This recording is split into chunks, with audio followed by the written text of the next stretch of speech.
When I first started smoking cigars, I had a lot of questions on how to smoke, when to smoke, what should I smoke, what's good for me. But the biggest thing that people don't understand is it's a lot of them. And it's not about what somebody else likes, it's what you like. This is the El Satimo right here. It's royalty, it's purple, it's gold. It's got an opportunity to be a very high-end cigar. Just like my guest right here. Deno! What's that, Mr. Appreciate you having us here, man. We're going to talk buddy. business. We're going to talk black business. We're going to make sure that everybody understands how to smoke, when to smoke, what to drink, all that other stuff, man. Let's do it. Welcome to the Humidor.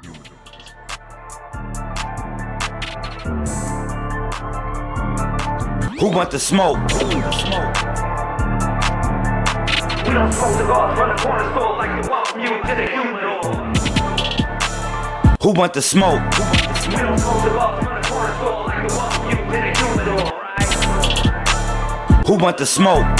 We don't smoke cigars, run a corner store like you welcome you to the Humidor. I can do this easy with a blindfold. My cigar look like a pine cone. Sitting back on my iPhone, smoking out in my time zone. Got the Patron and I'm ready to smoke. Patakas in action, I'm doing the most. The Florida Dominican, I feel like the GOAT. Tour for one day, I'm back in the boat. Watching the Humidor, that is the show. Walking my later, I'm ready to blow. Grabbing my coat and I'm ready to go. Look at my diamond crown, I got the glow. I'm giving them wisdom, I'm giving them knowledge. Give me a minute, I'll open my wallet. Cut the cigar and I'll smoke like a challenge. Watching the Humidor, what's that just symbolic? We don't smoke cigars, run a corner store like you welcome you to the Humidor. The lights don't get brighter in Las Vegas, Nevada. I mean, really bright. We are in Chocolate City right now, home of El Satimo. Now, I know it's skyrocketing, but I brought the general manager in here, also the vice president of the Black Agenda. The Black Agenda is a consortium of local leaders and influencers, politicians, billionaires, you know what I'm saying, that's dedicated to bringing economical inclusion and growth to the Black community. You know, so we're spearheading that to let folks know that we're here. We're no longer talking. You know what I'm saying? We talked for a long time. Matter of fact, our ancestors talked. That's why we give praise and reverence to Marcus Garvey's, Martin Luther King's, Malcolm X, Jesse Jackson, Ron Brown's, Al Sharpton's, you know what I'm saying, for all the work that these guys put in, for us to be in a place to be a bold and stand unapologetically and say, you know what, it's time to be black and it's all right. And you talked about your ancestors. Let's take it back. Yeah. Born and raised, New Orleans. Yes, sir. Let's talk about that experience right you there. heard me? Yeah, wow. man. Yeah, let's talk about that. How was it growing up in there? Man, look, it was a blessing. New Orleans, I tell folks, it's a different planet. It's Mars. Not only that, I call it a third world country right within the United States. Right. You know what I'm saying? Reason being is it's a small land. It's surrounded by water. You know what I'm saying? Mississippi River, Pontchartrain Beach, Gulf of Mexico. That's why it's such an economic port hub, you know what I'm saying, of culture also. But the main part about it is it's the Big Easy. And the reason why they call it the Big Easy is because even though tourism is our main economic benefit there, you know what I'm saying? So there's really was nothing there, no big buildings or anything like corporate America. It was just tourism. So what you do is, I didn't meet any poor people in New Orleans.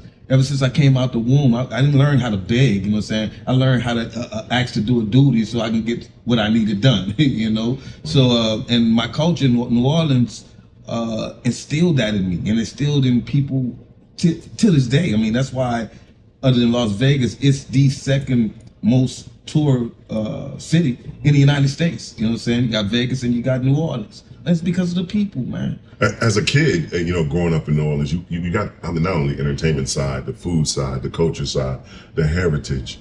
What are the influences that you saw as a kid growing up in New Orleans? Grinding. Grinding. Don't ask nobody for nothing that you can get yourself. That's the culture I came up under. You know what I'm saying? We can talk about later and what happened with the crack epidemic came in and it blurred all that, and we just took those skills and brought it to something else that was 10x and the money. But you know what I'm saying? When you talk about New Orleans, everybody has something to do. Everybody has something to do. You know what I'm saying? That's how you know you're part of the family. If you're a part of somebody's tribe, you know what I'm saying, and you're sitting around and you're not doing anything, then you're not really part of that tribe. Wow. Talking about family, you have the food. Oh my goodness. You know, give me some New Orleans food, or is it New Orleans or New Orleans, or you know? I don't know. Whatever I say out my mouth, you know what I'm saying. You take the pronunciation. I think I'm saying New Orleans. You know what I'm saying. Most folks say New Orleans, you know what I'm saying. But born and raised in New Orleans, Louisiana. So Yeah, no, listen. Give me that New Orleans meal, that New Orleans meal that you like, man, I gotta have. It's even deeper than that, though. You know what I'm saying? Even talking about men out the South, and a lot of folks don't understand this, but when you talk about New Orleans, most of the cooks that come out of New Orleans are not women; they're men. Yeah. Most of the people that cook out in New Orleans, the best cooks, I love my grandmother cooking and all this other stuff, but the best cooks are men. You know, and that's part of our culture, because what we did was we used cooking as a sport. No, do you dabble in the sport of cooking? Oh, of course. I mean, if you're a real man in New Orleans, you gotta know how to cook. That's how we know if you're a real man. You know what I'm saying? You got, even if it's, you know what I'm saying, you know how to open up some blue runners and rice, you still gotta know how to light the stove. That's what's up. Yeah, it's a sport. You know what I'm saying? So in doing that, that's why the food tastes so good, because not only is we using it as competition, but there's an aspect of love there, because we want you to love what we're doing. That's New Orleans, keep man. on that with that whole melting pot of cultures and people and races all mixed together working as one. Yes, that's something that you guys are really focusing on business-wise to try to keep that nucleus. Talk about that. That's correct. Like I said, that's part of, like I said, the main part of the Black agenda. You know what I'm saying? Black, we don't feel like, Black is not unpowerful. It's just unorganized. Wow. Say that again for the people in the back. You know what I'm saying? Black is not unpowerful. We're the most powerful beings on the planet. We're just unorganized. Yeah. You know what I'm saying? That's just like coming from a basketball team. You know what I'm saying? You can have all the greatest talent on the team. Yes, sir. But if it's unorganized, they ain't got no structure, no order, you ain't winning nothing. That's the macro, but we're doing the micro every day. Let's just take the micro and continue doing the micro. Like I tell a lot of my mentees, what's the first way you do that, D? I say the first thing you do, you got to understand that you live in moments. We live for moments. Yeah. You know what I'm saying? Most of the time, it's the moments that we don't take advantage of, and relationships get distorted. Man, could you did that for me? You know what I'm saying? It would took 5 minutes, but you had 50 more 5-minute moments, you know what I'm saying, trying not to do that moment. Yeah. So I tell folks all the time, man, live for the moments that has a positive effect on other person's life. Grassroots from there, and then you migrated. Where did you migrate after that? Alabama was my next stop. You know what I'm saying? Which is man, which was I love Alabama. You know what I'm saying? And this everything that I say in my life, I recognize, you know what I'm saying, that this is a God mission. Yeah. You know what I'm saying? That's the only way that I can say it. I jumped off the porch at 13, said I can get this done. Why? Because of G-O-D, God, guider of direction. That thought process told me, okay, this is what you can do. Or you're going to follow my directions to get there. Yeah. That's the thing about it. And I'm talking all this stuff, but really, this is everything that I've learned living and growing in New Orleans. Wow. You got to be spiritually attached to everything. We ain't unpowerful, man. We're the most powerful being. We're unorganized. So what we do is we take all those moments, things that we think are insignificant, you know what I'm saying, take those moments and execute on those moments, because you know this is something, if I didn't ask you to do something, I didn't think that you could do it. You know what I'm saying? So I mean, I could have called 100 freaking people, but if I say, you know what, boom, I'm calling Cedric Sabalas first, because I got full confidence that whatever I need done, Ced could do it, and not only can he do it in a moment. Gotcha. I got you. Take you 30 seconds, hung up the phone, and you just changed somebody's life forever. This wonderful thing, these sticks, man, are just beautiful. Now that you have portrayed a wonderful business here with that. Talk about your first experience in smoking cigars. Man. Oh, man. Really smoking a cigar? First time I smoked a cigar, like all of us, we don't know. And that's why I got into this culture. God told me I got into this culture. Because just think about it. People love two things that people love the most. Just being a human being. There's two things that you want. You want love to be shown to you, and you want to be acknowledged. That's the two. I don't give a doggone what anybody, how bad they are, how good they are. You want to get straight to the point and get to somebody's heart, find a way to love them, acknowledge them. Yeah. You know what I'm saying? So in saying that, most of the time we acknowledge people is a celebrative event, right? Yes. So let's just think about it. Saying you being an ex-ball player, high-level ball player, you know what I'm saying? Anytime that you wanted to celebrate, you know what I'm saying, your hands weren't free. Something was in it. Something was in it. Yeah. You either had a drink in one hand and what was in the other hand? A cigar. Yeah, so no matter if it was a baby being born, you know what I'm saying, you win in the lottery, you buy your first car, this is what you said, I'm going to express my success with a drink and a cigar. Yeah, it's funny because, you know, the champions that I saw as a kid, you know, I obviously started with Red Auerbach. He started smoking after they won a championship in Boston. right then and there, Right. on the bench. On the bench. Even though Red there was no was smoking in the gangster. building, he's so gangster with He it. was gangster. I'm going for it. Right. And then obviously Michael Jordan moved it on, and then Yeah. it just kept going with Yeah. that. My first experience with cigars, I had an uncle, my Uncle Smitty, always smoked a cigar around the house, coming home from work. I always was curious about it, and intrigued about it, and which a lot of people out there are. Give me some do's and don'ts about smoking, man. I tell you this, going back to that, because on that note, I smoked cigars a long time before I really learned about cigar culture. It was my Cuban brother. His name is Luis Ruiz. I met him in my journey going through California. Thank you, God. You know what I'm saying? And I remember the first time we talked. I ain't gonna go through the whole story, but he was like, "You ever smoke Cuban cigars?" Well, you got this Cuban. Like, nah. At that point in time, I thought I did smoke a Cuban. So I'm like, Cuban's overrated, man. I don't really care nothing about that. He said, "Well, the next time I see you, I got a cigar for you." You know what I'm saying? So I'm like, all right. I remember the first cigar he bought me was a Triple T Trinidad. You know what I'm saying? Triple T Trinidad. Yeah, Triple T Trinidad from the DoorDash. You know what I'm saying? I lit the cigar up, said, you know what I'm saying? Which was rule number one. You find out you don't do that. You know what I'm saying? He and people culture know if you're trend or if you're culture folks. So he let me light the cigar up. So I lit this joker up. I'm talking about from the light. I'm like, I'm inhaling. I'm like, oh my God. What is this? It's hidden. Yeah, I'm like, what is this? Yeah. And then the aroma at the same time, and like I'm tasting the smoke, I'm smelling. So I take the cigar out my mouth and I go to him and say, Louise, he like, just smoke. I'm about 30 minutes in, said, I'm in love. And the thing about, you know what cigars do? They make you want to talk. You want to talk. That's the great thing about it. They make you want to talk. Yes, so sir. 30 minutes in, because before the door is, you know what I'm saying, it's a small stick, but you know what I'm saying, it's about 6 inches. Okay. And I take the cigar out again. I'm like, man, such and such. Shh. Just smoke. So I finished, we didn't talk for an hour. Wow. 1 hour, we didn't say one word except when I was trying to make the conversation. Only thing he told me was, shh, just smoke. Just enjoying the stick. After I finished that cigar, put it out, he said, what you say about Cubans now? I said, I'll never make that statement ever again. Wow. So not only that, but that was my first real experience. It was over 15 years ago of having a real cigar experience, being taught by somebody that knew about cigars. And like I said, the same thing, people find out if they like you or not. And from there, the Ruiz family, you know what I'm saying, they took me in.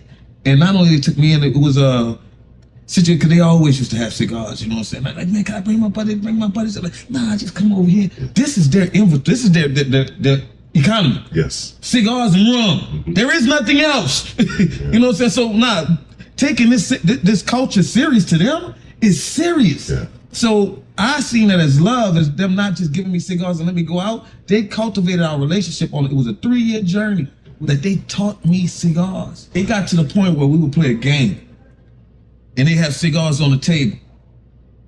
And you had to smoke the cigar, no label, but you had to tell them what the cigar was. Wow. This is how I learned cigars. Wow. So somebody's coming into your establishment now and aversions to the opportunity to smoke them. How would you suggest them to get involved or their first experience with cigars? You want me to tell the business answer or the love answer? The love answer, because that's how, love gonna bring the business. Right. The business gonna bring the love. So let's bring the love in first. This one thing, when you find out about the culture, being in the cigar culture, serious in the cigar culture, it's about 10 years ago, it started taking off, especially with us, you know what I'm saying, our ethnicity. And, we're entertainers, you know what I'm saying? And it's all about the gram, you know what I'm saying? It's all about the shot. So what started happening is you started getting more trenders than culture smokers, you know what I'm saying? People not really smoking tobacco because they want to smoke tobacco. They were smoking labels. Yes.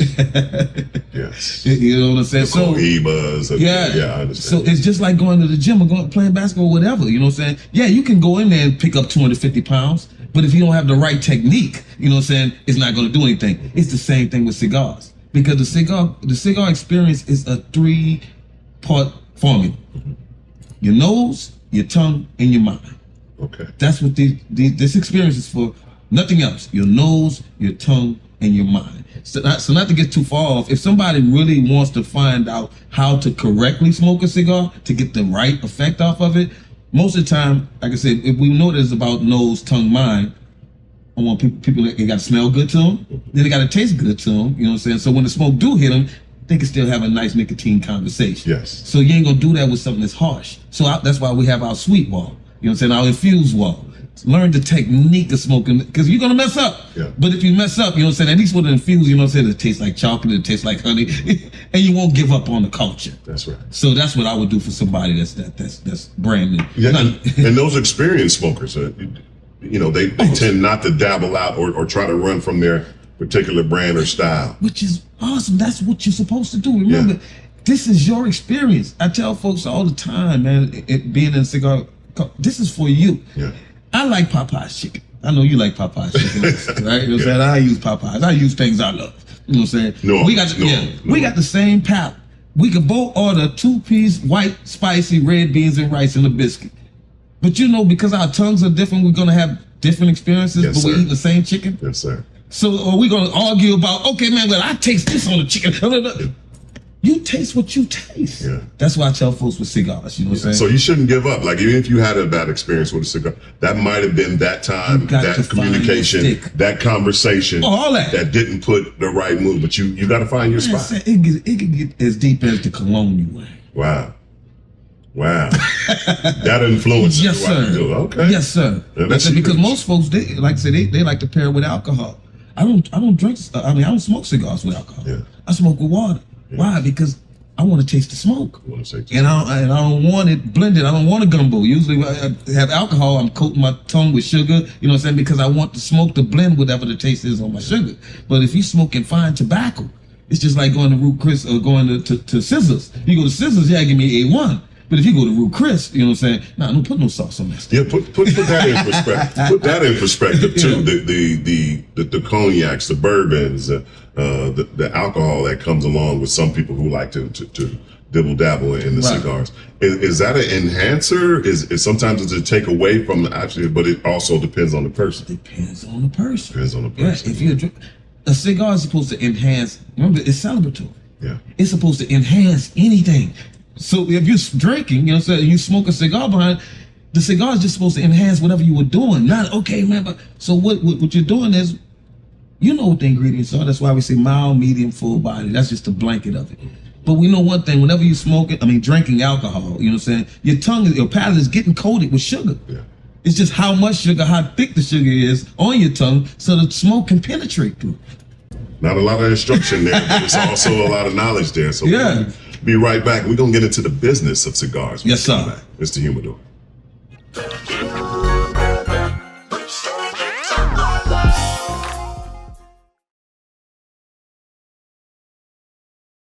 When it comes to protecting your auto, home, and business, you need a game plan that wins. That's right. At Ayala Insurance, Steve and his team not only play defense, but they put a full court press to get you the best coverage at the best price. We work hard to get the coverage you need without breaking the bank. Ayala Insurance, it's a slam dunk. Call us today and we'll get you covered. Ayala Insurance. Protection you can count on, prices you can afford.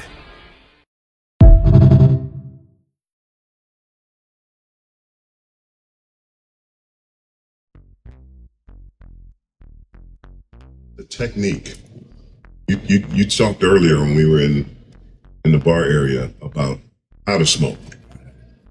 Give us some instruction on how to smoke. Now, does that vary person to person? No. No. This is the structure and order and the bylaws of how to smoke fine tobacco correctly. You know what I'm saying? So, like I was saying earlier, everything has a structure and order. You know what I'm saying? When people wine taste, you know what I'm saying? And when you go and you do anything with your body. So the same thing with cigars. But the formula with cigars is 3 parts: your nose, your tongue, and your mind. And in that order. Nose, tongue, mind. Right. Talk about why nose first? Because getting straight to a point, you know what I'm saying? We ain't putting nothing in our mouth that don't smell good. One of your first So senses, so when you actually first toasting that cigar and going around, you know what I'm saying, what you're doing is you're burning the foot, which is the exposed tobacco, but it's also you're getting into the meat of the tobacco and what starts to produce smoke. And when smoke comes, not only you see it, you smell it. Yes. And if a cigar smells good, and I know you didn't have the experience that, if you started lighting a cigar and it didn't smell good, did you continue smoking it? what you want to do is the next thing is put it in your mouth. Why is that important? Because this is where most of the experience is taking place.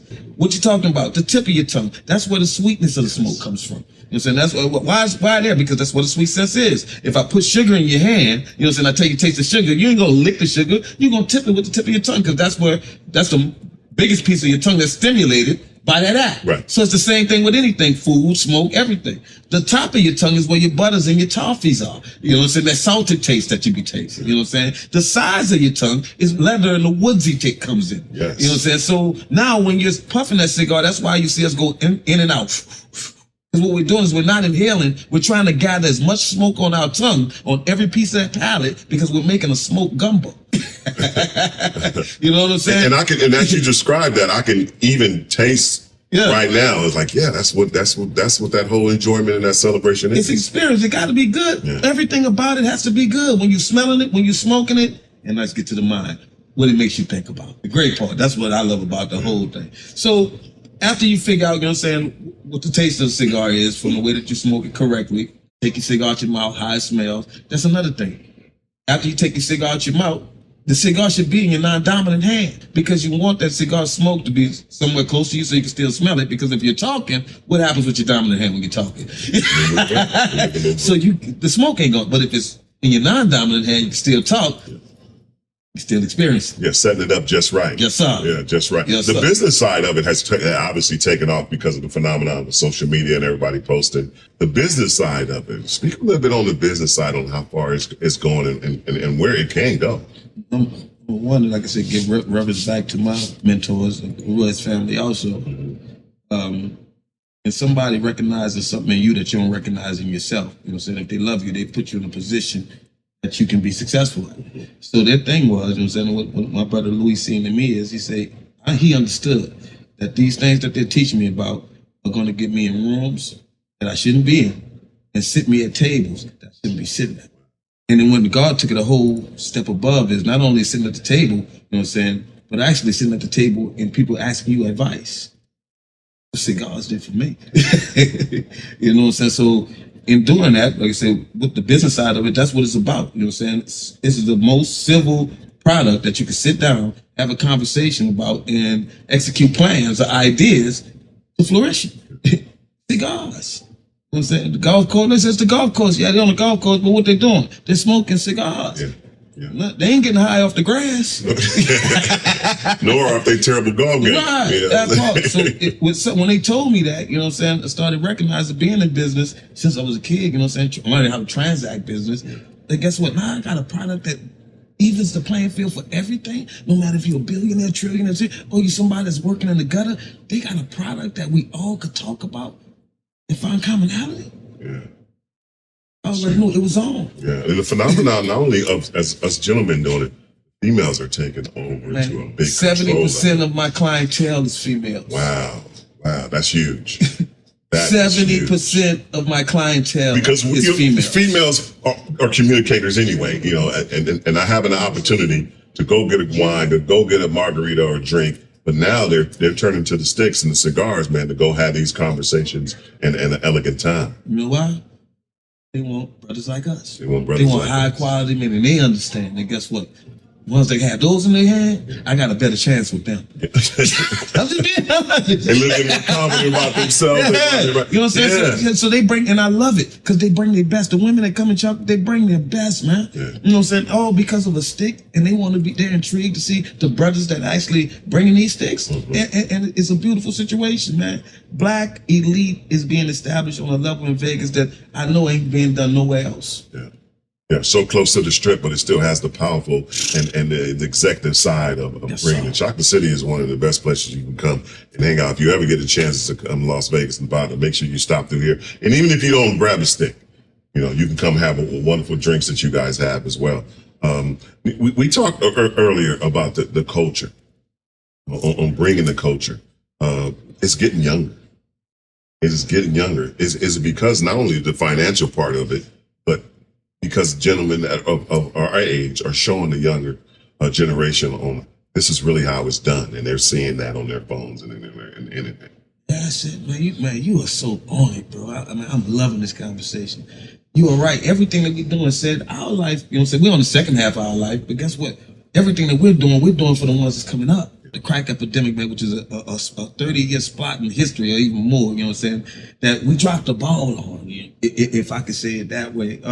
Because not only did that crack epidemic really, put a black cloud, so to speak, or a dark cloud over us, but it really sparked a lot of entrepreneurs, because a lot of my brothers and sisters are coming home from their long stint, in that thing. And one of the questions I always ask them is did you have sold T-shirts? And they go, I didn't, at that time I didn't think about that, because that was the way that we were living, that foul way of living. But now it's sparking so much, because we see if we own things, if we produce things, we got a better chance of controlling our culture and how we conduct business, like you guys are doing. Yes. And so we're doing it for these kids, man. And what they're doing is they're telling us how they want to live. We're not doing this for us. We're doing it for them. You and I, again, we had a conversation earlier, because we're talking about the future and the digital side of it. We didn't have nothing to aspire to. Like coming up, when we came up, we didn't have nothing. We didn't know getting old was cool, sad. Yeah. We didn't know that wasn't in the economy of the crack epidemic that we were in. Yeah. You know what I'm saying? But we understood that ones that made it out, and we got to this age, like, man, we put our life on the line because we could have missed this. Yeah. So now, going back to find those kids, now I'm not doing it for the old heads. Yeah. Now everything we're doing, man, we the cool uncles. We the ones that you want to aspire to. Yeah. You know what I'm saying? Now, we ain't trying to be little baby. We ain't trying to be the baby. We trying to be the uncles. We trying to be the leaders. Guess what? Now, there's always somebody that got to fund whatever you want to do. Yeah, you got the talent, but guess what? Who gonna fund it? Mm-hmm. That's what we're doing. The robbery of the culture. Yeah. Let's tap on that, because we've been robbed of our culture so long. And there continues to do it, but the fact that we're taking ownership of it and really portraying not only entertainment side, cigar side, as well as the landscape, the properties, the businesses, the products, style. How much further can we go, or do we need to go? Great question. And I'm gonna answer it like this: have the universe stopped expanding? No. That's what's gonna happen with melanin. Yeah. As long as melanin around, you know what I'm saying, it's gonna keep expanding. So no, it's gonna keep growing. And great point to get back to where we at right now, because what we're really trying to extirpate right now, you know what I'm saying, with our culture and with the unorganized that I was talking about is, you know what I'm saying, it's fear. You know what I'm saying? Our first mission is to get rid of fear. Because fear is false evidence that appears as reality. And the system that we came up in, I'm not faulting nobody. Because he who wins the war make the laws. We're in an economical law. We're in an economical war. It ain't personal. But guess what? The playing field has been even. 444. Now talk about this, because when Jay-Z came out with that album 444, it has nothing to do with Jay-Z album, but 444, that title it's in my brain. What does this mean? We talk about 444. We're going through all the album, trying to see if he leave you clues and things like that. And then just being on a mission, God showed me what the 444 was as far as our whole class of ethnicity. We got 3 significant fours that our ancestors made it through, you know what I'm saying? And we stamped, and now we're in a different playing field. The first 4, you know what I'm saying, is, let's just talk about it.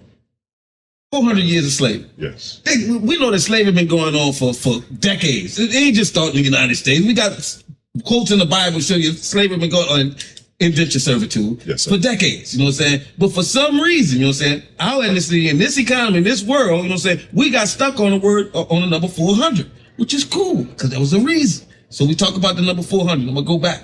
Then we have the 4th Industrial Revolution. We're in the 4th Industrial Revolution right now. Yes. We went through 3 of them. Revolution, what is a revolution? A sudden change in movement of the people. Yes. That's what a revolution is. And what you do is you put industrial in front of it, you know what I'm saying? Now you got business. Sudden change in the people, you know what I'm saying? So we got a revolution. So you got the 4th Industrial Revolution. And the last 4, I like to say, which is the dominant 4 over all of them, you have a cycle that the global uses for its economy. They call it the 4th turning. All those 4s at the time that we're in right now, the ancestors are cheering because the window is open, because all those 4s are lined up right now. 400 years of slavery, how's that over? Even if you want to talk about law, slavery, nobody went over and stole anybody. Yeah. It was business. It was business. We got sold as cheap labor. And Ghana, they apologized for that a couple of years ago. You know what I'm saying? Not to get off the point, but the thing about it, where's the 400 from? Because it was a 400-year lease. Slavery didn't end back in 1865. It got amended. The law was still in place, but you can amend laws. Yeah, you can amend laws. No, you ain't free. So therefore, but at the end of 2018, you know what I'm saying, a bill was signed, H.R. 1242, and the title of it was the 400-year commemoration of slavery. Wow. Meaning, guess what? They signed slavery out. It's over. Yeah. As far as the legislative-wise. Yeah. You still got your system though. So you got that 400. We got the fourth industrial revolution. The first, every time we talk about revolutions, you know what I'm saying, it's a sudden change in people, but people change. Why? Because the business changed. And every time there's an industrial revolution, it's always for the bottom line. You know what I'm saying? How can I get the same production or more, spend less, and I make more? Yeah. So the first industrial revolution, what that was coal and steam. You know what I'm saying? Cotton gin. You know what I'm saying? Things like that came out. You know what I'm saying? Why you talk about, because we talk about slavery. Yeah, guess rice, what? rice. Yeah, and things like that. Rice, so what it did was not only made it easier for the laborer, but they got more work out of it. You know what I'm saying? So that was an industrial revolution. And the way they was able to do those things because they came up with these products, coal and steam, to make these machines, to make the labor easier and to make more. Yeah. The second industrial revolution came off of that one. That one was with petroleum and oil, petroleum and gas. Who came out of that? The Fords, the Rockefellers. Yeah. You know what I'm saying? But guess what it did? It made business easier and made their bottom line greater.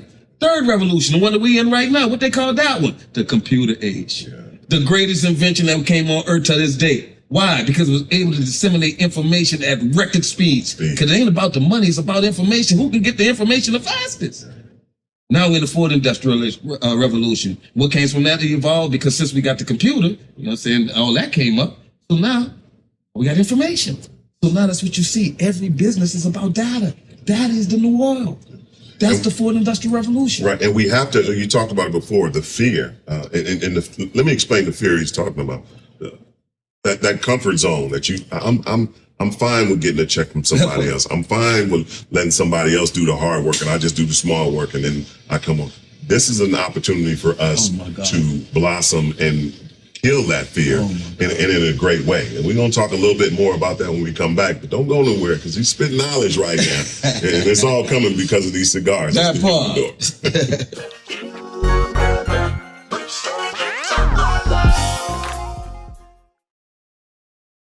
For the last 25 years, Ayala Insurance has helped families and businesses find the right insurance at the best price. Our agents work for you, not the insurance companies, ensuring you get the best rate. We offer auto, home, life, renters, and commercial insurance.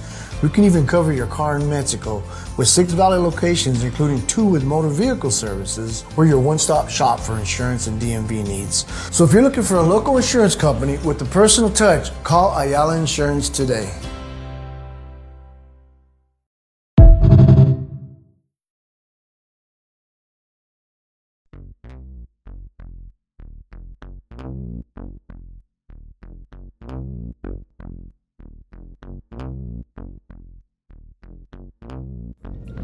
Fear. Yes, sir. False evidence appearing as reality. Yes, indeed. It can fuel you or it can crumble you. What fear is our culture going through right now that's stopping them from getting out there doing it themselves? Believing the lie. Believing the lie. Because even the lie that's being, go back to our culture, with hip-hop, we took hip-hop, it's easier to not critically think. Yeah. That's what that 20 years of, do what you want, it took away what our forefathers gave us, the ability to critically think. You know what I'm saying? To keep going, to keep moving. I tell folks all the time, most journeys start because you're lying to somebody else. Yeah. Most journeys stop because you're lying to yourself. Because you're lying to yourself. Yeah, I was about to say. You know what I'm saying? So fear is nothing but a lie that our magnificent minds just continue to develop, you know what I'm saying? And we make it into a reality. Yeah. You know what I'm saying? We bring something that's not true, you know what I'm saying, off of past experience that we thought was something that really wasn't that, you know what I'm saying? And we put it in our mind and we come up with a whole freaking plan, not only just to live that situation, but how to live our lives. And we get comfortable with living lies. Yeah, and don't mix being scared with fear at all. Because even when I played ball, I threw up before every game. Yeah. And it wasn't because I was scared to play. It was the fear of what I may be doing, maybe extending my career or maybe blending it down a little bit. So this is an opportunity, not only with social media, for us to tap into a lot of things, and you do it a lot too with this D, with the D. Break that down for me, man. Just give me a little bit of that Dean, man. Oh, man, that's who you've been talking to, man. You've been talking to the Dean of Positivity. The Dean of Positivity. The Dean of Opportunity. The Dean to get your mind right. You know what I'm saying? But most often, the Dean of the Black Agenda. The Black Agenda. Yeah. Brothers and sisters together trying to make a positive move in a great way. Now, I gotta tell you, man, about the Black Agenda lineup, like I said, as far as even my role, because I like the role of being a teacher because I like to listen, you know what I'm saying, and also like to execute, you know what I'm saying. So it's great, you know what I'm saying, that people come to me as a teacher, but it's my team, man, headed off by Dr. E. Lance McCarthy, global economist, you know what I'm saying, well-known, renowned all throughout the world, Davos speaker, TEDx speaker. The man knows anybody and everybody.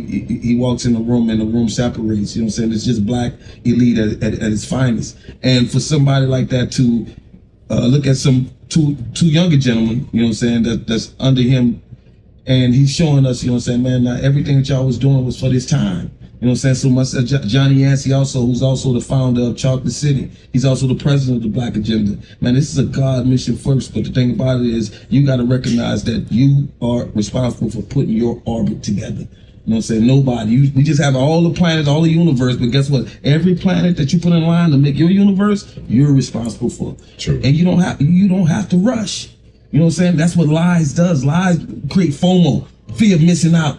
What you gonna miss out on something that, guess what, you don't even know if it exists yet. Yeah. So if we cast out the lies, man, I guarantee you 99% of fear could be overcame. That's huge right there. Yeah. That's huge right there. A lot of stuff when you talk about your New Orleans background blossomed out of that. And one of the things is music. It's music. I mean, the music coming out of there is just unbelievable. I came up with so many Grammy Award-winning writers. You know what I'm saying? And the thing about it is they weren't stars to us, you know what I'm saying? Because in New Orleans, the culture is so thick, anything that we want to do, and that's what I'm saying, they took away things to do. Anything we wanted to do, especially express our mind, it's an artsy place. You know what I'm saying? You wanted to tell poems, you wanted to play an instrument, you wanted to do anything. It's an art community. You know what I'm saying? So as far as good music, man, every block I used to hear good music. You know what I'm saying? We go in somebody's backyard and a band being assembled. Yeah. You know what I'm saying? This was common. Yeah. You know what I'm saying? And guess what? These were kids, and what they were doing, they were learning their craft to go make money, because guess what they do? After that, they go to the French quarters, put the bucket down, make money, create a second line, walk miles, get people. So it was still economic base. It wasn't just having a good time. We were monetizing our culture. Yeah, huge. That's huge. And the big controversy now, obviously, with Kendrick Lamar getting the opportunity. We love Kendrick. We do. We love. Don't believe that lie. To the lie. Yeah. To the fullest. Yeah. And I think, personally, this is what he should do. During that performance, he bring a little Na in, right. My man Master P. He bring a little Big Frida in. He bring that second line in. Right. He bring them hot boys out there, even though they thought him and Lil Wayne got this beef because Wayne didn't get it. And he bring them all the way through, and he bring everybody understanding. He let the world know how much musical culture New Orleans had that they did not recognize or didn't know about before. Right.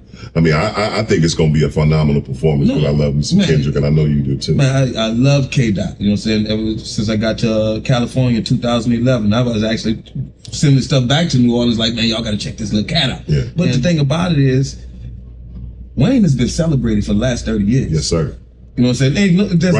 The Super Bowl ain't no thing to be like, oh man, it should be. Man, do you understand that Wayne ran the culture for the last 30? The whole hip hop culture is mimic Wayne. So I look at the hip hop culture, even you talk about the devaluation of it. Really, that was the wrath of New Orleans. Yeah. You know what I'm saying? Because Wayne was the godfather of all that. Yeah. And not only Wayne, but people really don't give Master P his credit. They want to try to give it to Short, but they don't understand Short sold out the trunk when he saw Master P selling out the trunk when Master P went to New Orleans. Changed the game. The oldest black community in the United States. Do you know it's New Orleans? Tremaine. So any black that's walking around the United States, you came through New Orleans some kind of way. Some kind of way. So now we always been getting our props. You know what I'm saying? We just like to sit back, wait, and get it all. So when we do get it, you can't take it away from us. Kind of like hip hop. So the same thing I said. No, P is never forgotten. We love P. But this the thing about it.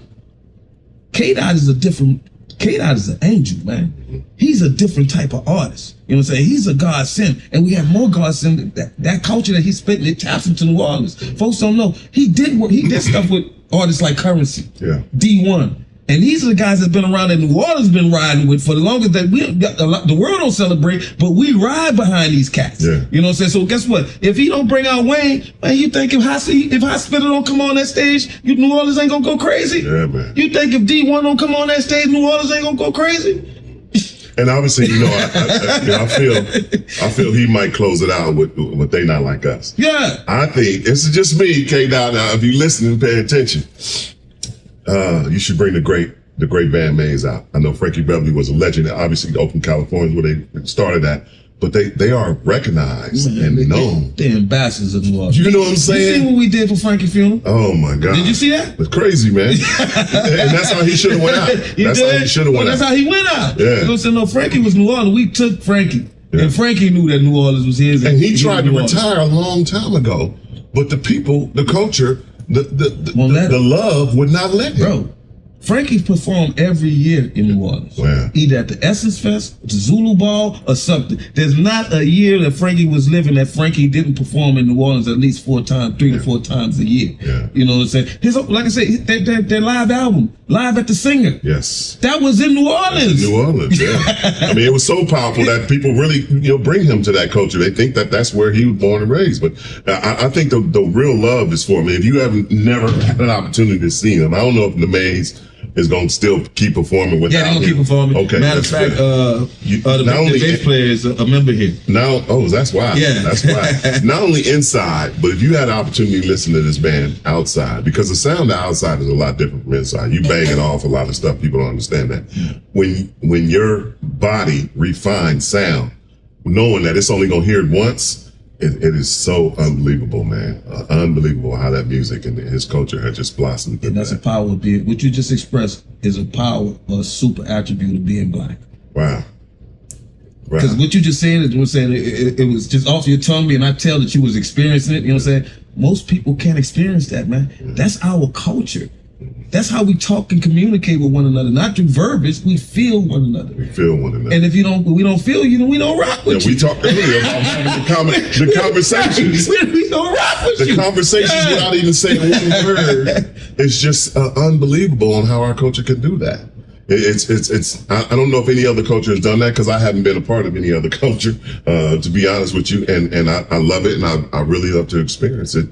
Each and every time that I go out, even when I go DJ at cigar bars, it's a feel that I have, and I look around, and it's my job to try to work that ear palate. Work that ear palate where you not only enjoying your stick or enjoying your drink or the company or conversation that you're having, but that ear is back in mind and it's going through some real good things. Man, I sure appreciate your time, man. Kendrick said, "It's gonna kill my vibe."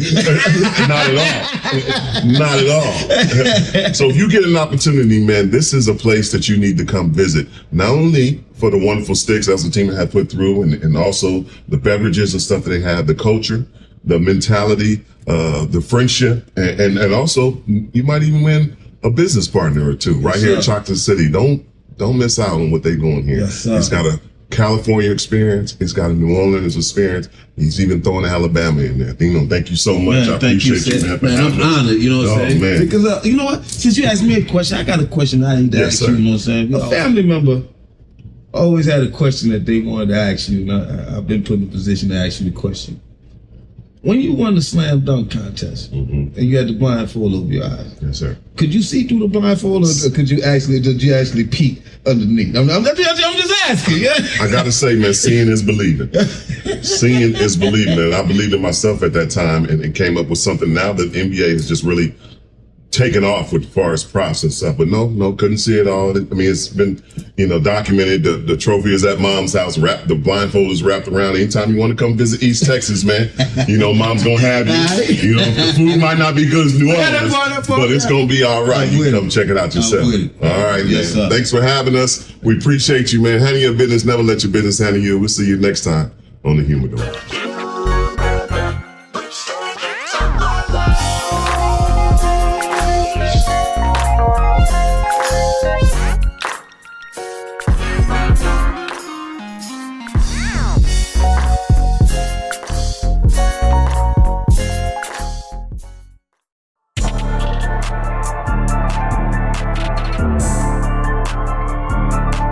Who want the smoke? We